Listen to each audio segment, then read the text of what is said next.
As the trilateral peace negotiations over the war in Ukraine have been stalled on the US request, Kyiv alone decided to send its delegation to Florida in an attempt to change Donald Trump's mind on the drone cooperation between the two countries. And to talk about it, we're joined by Stephen Moore, founder of the Ukraine Freedom Project. Good evening. Good to see you. Good to see you too. So, let me start by quoting President Trump. "The last person we need help from is Zelensky. We don't need Ukraine's help. We know more about drones than anybody." That's Donald Trump from a week ago. Do you think that Donald Trump from today may have already changed his mind? Well, we spent America spent six missiles trying to take down, Patriot missiles at $3 million in each, trying to take down a drone, a $35,000 drone. And you don't have to have too many of those to really learn your lesson. And so I think that as this war in the Middle East goes on, and we are spending a lot of money to prosecute this war, I think that Ukrainian drones and Ukrainian anti-drone warfare is going to look a lot more attractive. All right. Well, you know, it's quite puzzling for me because we have learned only recently that the US already has quite a substantial fleet of these Shahed type drones, while nothing to intercept them apart from Patriots, right? Yeah. Well, there's the U.S. Department of War does not have anything in its arsenal that I'm aware of that would work to take these down. And obviously it's not, they would use them in Iran, and they're not. And what I've seen in Ukraine, I went to Ukraine on day 5 of the war just to help, and I've been there ever since. And I've been to the front 50, 70 times, and our stuff doesn't work in Ukraine. Our drones, U.S. drones, do not work in Ukraine. And there's a number of reasons for that, but let's just take it a fact.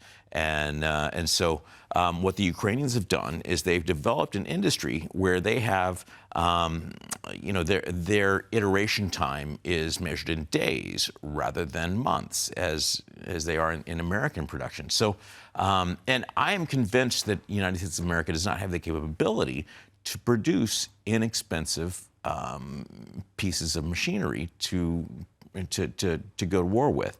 The Ukrainian kamikaze drone is $500 each, and the cheapest one we've got right now is north of $100,000. And so if you produce 4 million of them, like the Ukrainians have, then that's a number that's equal to roughly 40% of the budget of the U.S. Department of War. So the Ukrainians have the technology. They are able to, if I remember well, to produce about 2,000 a day of these drones. What can the U.S. offer in return for those? We certainly have lots of weapons that the Ukrainians need. Do you? Well, given the recent war in Iran and the reported depletion. That's a fair point. That is a fair point. Right. So yeah. So listen, I am not an expert on the munitions left to us in the U.S. In the Pentagon. So, but yeah, it's a question, and I think here's the way to answer that too: is that the European nations, with the exception of Poland, the Scandinavian nations, the Baltics, and a few others, France is sending more money to Russia for LNG than it is to Ukraine for its defense. Same with Belgium. Belgium sits on $200 billion in frozen Russian assets, and they've done nothing with it but tax it for $4 billion.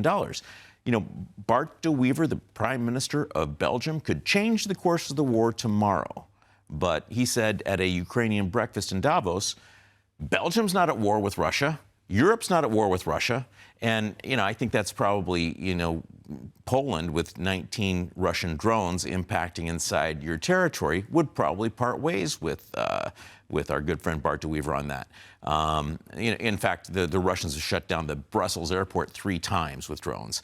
And so So there's plenty of opportunity for Europe to act. And I get it. They don't want to act in Iran. That's fine. It would be great if they acted against Russia in a meaningful way. Well, to do so, you need weapons, and you know, the Pearl program apparently is not working as it should be, because now all the weapon production is diverted to the Middle East. But drones aside, Russia has reportedly offered the US to stop sharing its intelligence with Tehran if the US decides to do the same in Ukraine.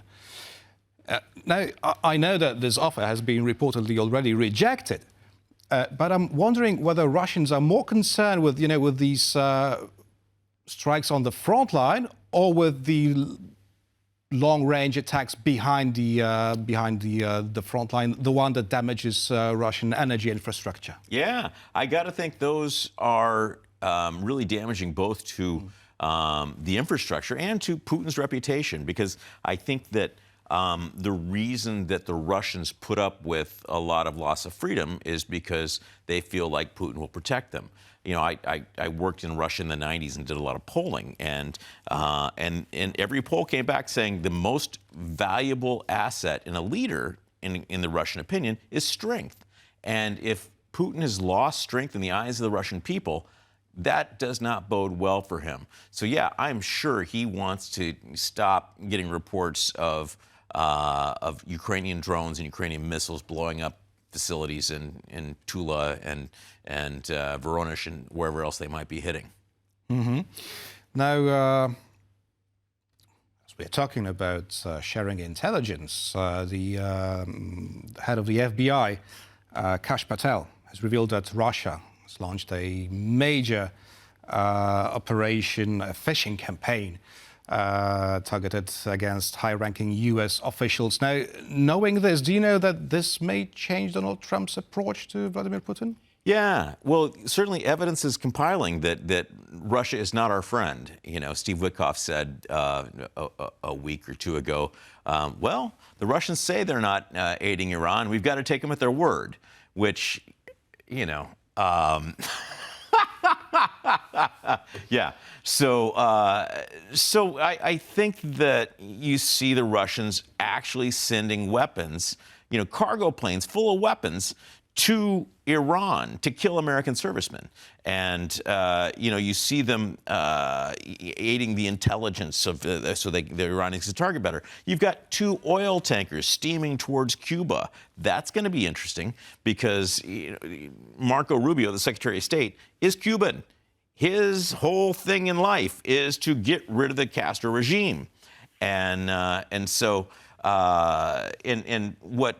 they're reeling there right now. And what Putin wants to do is throw him a lifeline, and that'll be interesting. But it's increasingly apparent Putin is pushing the boundaries of the goodwill that Trump is showing him, and so when does that crack? That is the question of the day. You've mentioned Cuba. Now, as the former chief of staff of the House of Representatives, right? Yeah, I worked there for 7 years. Right. So you know the American politics pretty well, and the midterm elections are on the horizon. They are due to take place this November. So do you think that Donald Trump will in fact do something about Cuba, like invade the country before that happens, or rather he would wait after the elections? Well, here's what you got to understand about midterms is historically since World War II, the party in the White House has lost seats in the midterm and most frequently lost a House or maybe both houses of Congress. And there's all kinds of metrics that show that the Republicans are going to lose the House of Representatives. You know, they've only got 1 seat to spare anyway, so it's a tough game. They gotta get it right every time. And I don't think Donald Trump is particularly concerned about the loss of the U.S. House of Representatives because I think he's just written it off. So I think Trump's going to do what he wants to do without regard to the electoral consequences of his Republican colleagues down the road. So once the war in Iran is over, we should expect an invasion on Cuba? Why do you think you wait until Iran is over? That's a good question. I think, listen, there's, and here's the way I look at it, is that we're in a global war right now, is that Russia, China, Iran, North Korea, all the Islamic extremist groups, and probably the drug cartels in South America are all working together. And, there was the world is increasingly unstable, and there's many, many places where things could go drastically wrong. And, the fact that we haven't had a major war in 80 years is a historical anomaly. And, we're working off of NATO and the UN, things that were developed to solve the problems of World War II. Most people under 30 don't know what World War II was or what happened then. They've never met anyone that ever knew anything about World War II, experienced it, So we're at a time of great change, and it's going to be violent change, unfortunately. And so it's starting in Iran. It started in Ukraine, and then now we've got Iran and God knows what else. Stephen Moore, founder of the Ukraine Freedom Project, was our guest this evening. Thank you very much. It was a pleasure. Always good to be here. In person this time. Oh, yes, absolutely. And thank you for watching, and stay with us for more interviews and news here on TVP World.